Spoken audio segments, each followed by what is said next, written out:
yung mga hindrances at ngayon yung topic natin, yung occult practices and psychic healing powers. Yes, opo. Father Ibig Joey. sabihin, ito pala yung sinasabi sa Ebanghelyo ngayong araw, prepare the way of the Lord, make straight His paths.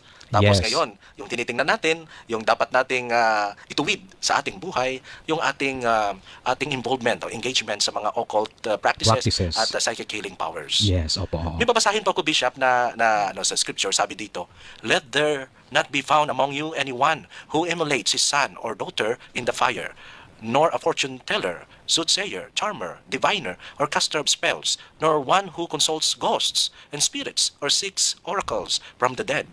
Ito pala yung yung Bible reference ng ng occultism. Yeah, totoo, Father Joey. At siguro mas maganda kung basahin natin sa Tagalog. Sige May po. naihanda po ako sa Tagalog Sige kasi po. para mas lalong tagos sa puso. Ito po sinasabi, Deuteronomy 18:9-13. Sino man sa inyo ay huwag magsusunog ng kanyang anak bilang handog, huwag kayong manghuhula, huwag gagawin ang ginagawa ng mga mangkukulam, ang mga mananawas at ng mga sumasangguni sa mga espiritu ng namatay. Ang mga bansang inyong sasakupin ay sumusunod sa mga manghuhula at mga naniniwala sa mga agima at mga anting-anting. Subalit ang mga ito ay pinagbabawal sa inyo ng Diyos ninyong si Yahweh. May biblical basis ito. Yeah, totoo, Father Joey. At ito yung mga sinasabi natin ng mga occult practices, no? Magandang pakinggan sa Tagalog, sinabi yun yung mangkukulam. Totoo pala yun.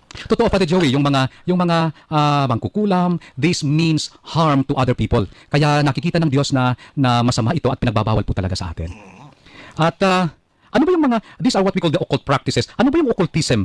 Yung occultism, Father Joey, ay yung mga paniniwala natin sa mga bagay-bagay, mga puwersa, mga forces na hindi nasasaklaw again ng siyensya, that cannot be explained by science, and these are even beyond our senses. Kaya these are dealing with the forces o kaya mga spirits around us, which in the first last Sunday, we unmasked, or Jesus unmasked this for us as the fallen angels. Kaya yung mga practices nito, occult practices, kasama na po dito yung mga occult practices, yung tinatawag natin na psychic healing abilities, yung mga faith healing abilities. Kasama na po din, sinasaklaw na po dito yung tinatawag natin na mga healing practices under the occult practices. Sinasabi niyo po kanina yung mga fallen angels ito na unmasked natin last Yes. episode 1. At ngayon, yung sinasabing nating occult powers or psychic healing powers, ibig sabihin connected ito sa mga fallen angels na sinasabi natin. Yeah, opo, Father Joey. We always ask ourselves the question, okay, kunyari ako, gumaling ako, nagkasakit ako, nagpunta ako ng isang faith healer at gumaling ako. But the question that we should always ask is, sino ba ang nagpagaling sa akin? Ang Diyos o baka may ibang espiritu? And that is, we've unmasked the first last Sunday that these are the fallen angels. Kasi sabi natin, na-retain po yung power nila. Nung magrebelde sila against the Lord, hindi po tinanggal yung power nila. Kaya nakakapagpagaling pa rin sila. But the point is, the healing did not come from God. It came from them, which are just actually temporary. Kasi babalik at babalik din po yung mga sakit. Bakit po ginagawa yun ng mga fallen angels? Isa lang po yung dahilan, Father Joey. Alam niyo po, kaaway nila ang Diyos. At hindi nila maharap-harap ang Diyos sa harap-harapan na away. Kasi isang pitik lang sila, talo na sila. So sino yung pinagdidiskitahan nila? Sinong kinagagalitan nila? Tayo na mahal ng Diyos. Mahal na mahal ng Diyos ang tao. Yes, Father Joey. Totoo yan. Kaya tayo ang pinagdidiskitahan nila, tayo ang dinidisturbo nila in the hope that we will be deceived and they would be able to bring our souls into hell with them. Yan lang po talaga yung purpose kung bakit nagpaparamdam sila sa atin. Mahal na mahal ng Diyos ang tao kasi gusto ng Diyos na doon tayo pumunta sa langit. Yes, Father Joey. Totoo yan. Kaya binigay niya si Jesus na ating Panginoon, Diyos na nagkatawang tao, Yes. para tayo ay save. Yes, totoo yan. At nang magpunta si Jesus dito, di ba sinasabi natin, Jesus is the light. He is the light. Siya ang kahayag. So that everything has been explained by Jesus already. Anything that is not explained, yung pong sinasabi nating occult, yung topic natin ngayon, na hindi na i-explain beyond us, no, sa mga occult practices, these are, yun ang pinagbabawal sa atin ng Panginoon. What is not explained, what is not taken in by the senses, no, these are what we call the occult, the hidden. Kaya pinagbabawal sa atin ng Panginoon. Diyan sa Tagalog na version po, yung yung kulam, ano pa po yung ibang diyan, sinasabi kanina? Yeah, naririto po ang mga kulam, ang pagtatawas, ito yung trying to see the future in some, like yung iba yung mga entrails ng animal, tinitingnan yung entrails ng animal at meron silang nakikita doon at doon hinuhulaan ano yung future. Meron ng iba yung itlog ginagamit at iba pa pong mga gamit nila, mga instruments. Lalong-lalo na dito sa Antique, talagang ang ginagamit nila yung itlog, no? Okay, yeah. Ginagamit ang itlog para to divinize, to try to foresee, to try to see what is in the future. Tapos yung iba ginagamit nila yung kandila, di ba? Yung kandila na inaano sa tubig, no? At yung nagpo-form na mga ganon para doon nila nakikita. Ini-interpret nila yung yung nasa tubig, ini-interpret nila and they are able to see what is in the future, so to say. Ibig sabihin, medyo nakakatakot po na lumapit sa magtatawas. Yes, because in a sense, they are dealing with the spirits. And pag lumapit po tayo sa kanila, then makukontaminate din po tayo. Kunyari, nagpa-faith healing ako.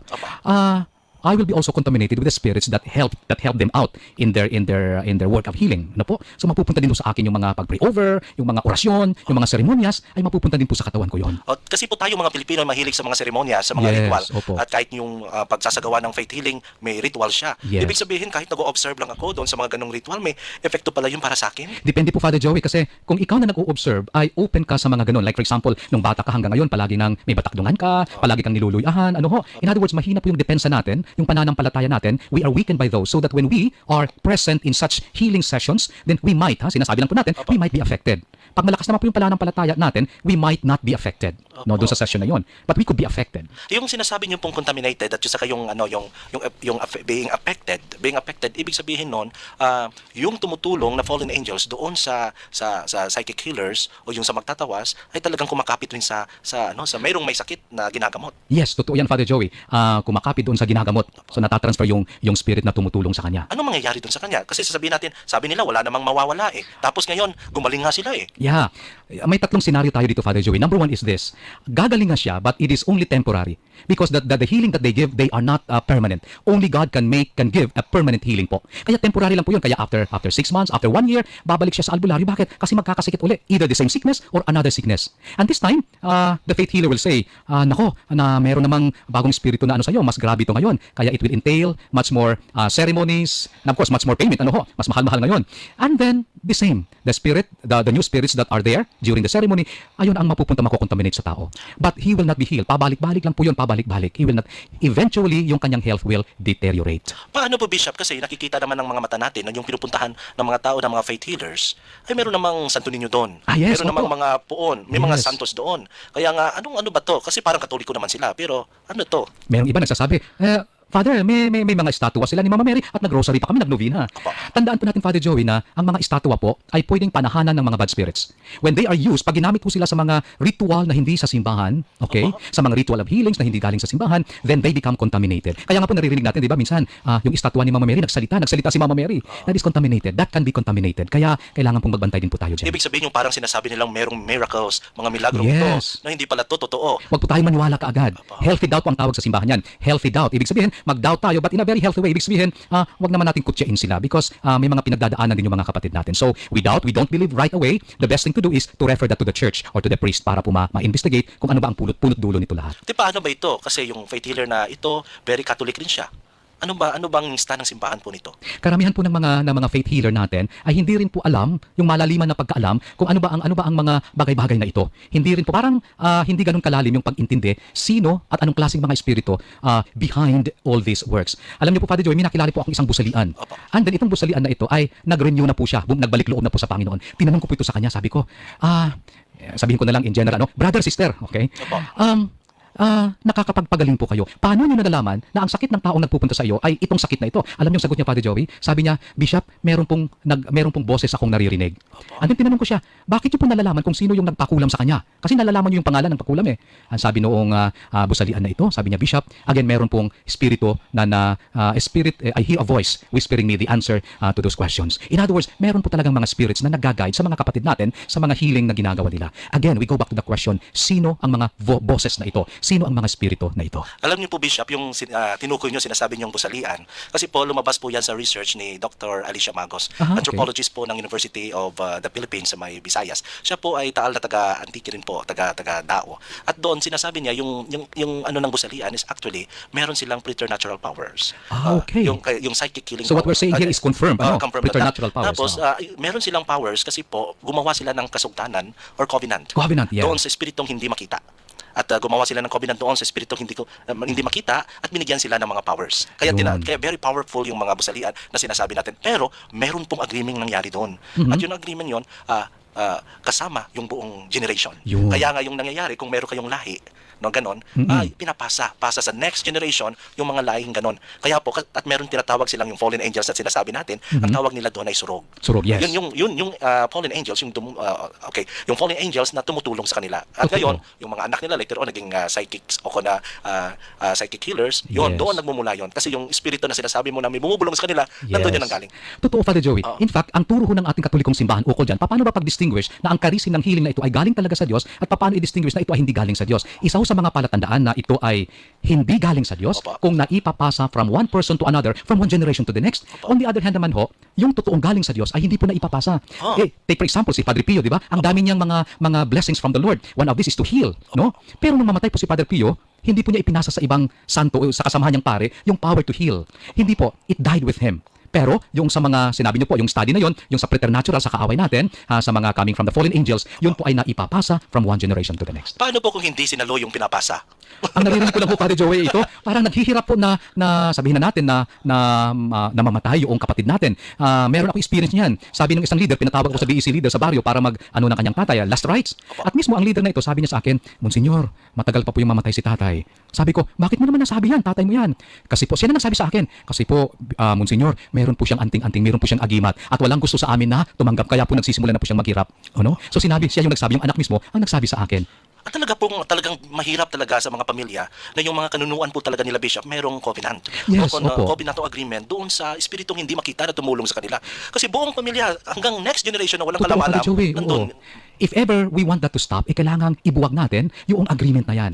Kailangan ibuwag yan, kailangan i-surrender sa simbahan, and then i-guide tayo ng mga pari natin how to do the renouncement, the confessions, the renouncement, at isusurrender yung agreement na yan. Kung ano man yan, whether papel, whether kahoy, whether agimat, iba't ibang klase po yan. Kasi po talagang sumusunod yung sinasabi nila dito sa atin na surog. Yes, talagang andyan yung surog from one generation to the next. Yun ang sinasabi talagang makukonect yun sa sinasabi ni Father Ijon sa second segment last episode na sinasabi niya dapat buo tayo. Kasi kung Yes. hindi buo, yung pinaka-weakest link, siya yung aatakihin. Totoo, totoo. Ng kung sinong mang espiritu na merong agreement yung mga parents natin. Totoo yung sinabi ni Father Ijon. Dapat buong buo tayo sa ating pananampalataya. Walang puwang yung pagkakasala. Hindi tayo dapat maging lax because di ba, the devil is just around us trying to look for an opportunity upang talunin tayo, upang pasukan tayo. Kasi po, na-mention natin yan kasi sinabi dito sa Biblia, let there not be found among you anyone who emulates his son or daughter in the fire. Oo. Ibig sabihin, dahil sa agreement na yon, nagagawa nila na sa apoy yung mga sunod na generation. Sa Old Testament, that would be a child offering. Life talagang yung buhay ng mga anak nila, ino-offer sa mga Diyos-Diyos, sinusunog. Ngayon, wala na tayong naririnig dyan dito sa Pilipinas, pero meron pa ring form of consecration na ginagawa tayo sa mga anak. Palagi ko po itong naririnig, Father Joey, tuwing nagbi-birthday ang anak, kunyari first birthday niya, nag-iihaw ng manok, ang dugo ng manok, binibless sa noo ng bata. And every year ginagawa yan. That is a form also of consecration to the enemy. Pero kung titingnan natin, actually it's desecration. Yeah, that could be also said In of the that. form, krusan, dugo, pero yung ginagamit na ritual, krus ng Catholic, no? Yes, desecration at consecration. Consecration to the enemy. Yeah. Bishop, dito po sa ikalawa, meron tayong sa first letter of St. Paul to the Corinthians, chapter 8, verse 4 to 11, nasabi dito. So about the eating of meat, sacrifice to idols, we know that there is no idol in the world, and that there is no God but one. Indeed, even though there are so-called gods in heaven, and on earth there are, to be sure, many gods and many lords. Yet for there is, but not all have this knowledge. There are some who have been so used to idolatry up until now, that when they eat meat sacrificed to idols, their conscience, which is weak, is defiled. If someone sees you with your knowledge reclining at table in the temple of an idol, may not his conscience too, weak as it is, be built up to eat the meat sacrificed to idols? Thus, through your knowledge, the weak person is brought to destruction, the brother for whom Christ died. Yeah, totoo, Father Joey. Ano po masasabi niyo po dyan? Yeah, totoo. Ginagawa na natin yung we eat the food offered to the gods, yung panguyang, tawag dito sa Antigua, food offerings. And remember, the food offerings are contaminated. And when we eat that, naging contaminated din po tayo. Ano yung sinasabi dito sa binasa niyo po na, how about the person na nakakakita sa'yo who has a weak conscience, di maiinganyo din siya to do the same. And that is another sin against me. No? Nagkasala na ako sa panguyang, and magkakasala pa ako dahil nadala ko yung kapatid ko, sinundan niya ako sa ginawa ko na hindi maganda. Ibig sabihin, yung pamilyang ito wala silang hindi sila naniniwala sa mga psychic healing Okay. at sa ibang mga occult practices. Pero kung ikaw, mabuti kang Kristiyano, pero hindi mo pa naunawaan yung mga occult practices, nadala mo sila doon kasi nag-refer ikaw. Yes, Oo. opo. Ibig sabihin, ito po yung epekto ng binasa kong letter of St. Paul sa mga taga-Corinthians. Totoo, totoo. Nagsisimba ka kada linggo, nagro-rosaryo, marami kang kasama sa pag-rosary, member ka ng confraternity, so wala kang involvement sa mga occult except this one, this practice of panguyang, then it becomes also an opportunity for other or na maano din sila, maging weak sa kanilang pananampalataya. So we have to be very careful about all these things, Father Joey.